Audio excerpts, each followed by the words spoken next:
લોહાણાવાડી ખાતે ભાજપની બેઠક યોજાઈ લોકસભાના ઉમેદવાર રહ્યા હાજર।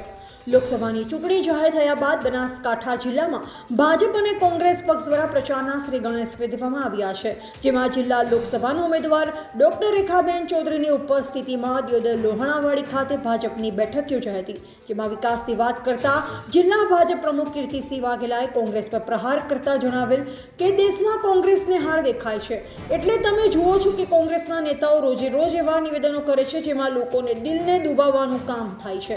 હાલ બનાસકાંઠાના નેતાઓ પણ હાર દેખાતા હલકા પ્રકારના નિવેદન કરી રહ્યા છે।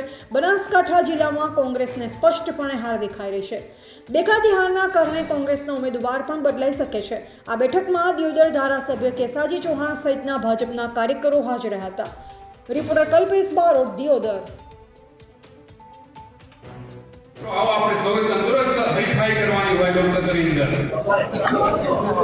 બનાસકાંઠા લોકસભા સીટના અમારા ભારતીય જનતા પાર્ટીના ઉમેદવાર બેન શ્રી ડૉક્ટર રેખાબેન ચૌધરીનો આજે કાર્યકર્તા પરિચય બેઠક દિયોદર વિધાનસભાનો હતો, જેમાં દિયોદર વિધાનસભા વિસ્તારના લોકપ્રિય ધારાસભ્ય શ્રી કેસાજી ચૌહાણ સહિત અમારા સૌ સન્માનીય સ્નેહી કાર્યકર્તા ભાઈઓ બહેનો અને આપ સૌ પત્રકાર મિત્રોની ઉપસ્થિતિમાં યોજાયો, જેમાં બેન શ્રી ડૉક્ટર રેખાબેનને જીતાડવા માટે, મોદી સાહેબને ફરી દેશના વડાપ્રધાન બનાવવા માટે બનાસકાંઠા સીટ 5 લાખથી પણ વધારે લીડથી જીતવાનો સંકલ્પ થયો ને એમાં દિયોદર વિધાનસભા જે ભારતીય જનતા પાર્ટીનો ગઢ રહેલો છે, આ વિધાનસભામાંથી ભાજપને 1 લાખથી પણ વધારે વોટની લીડ આપવાનો સંકલ્પ થયો છે।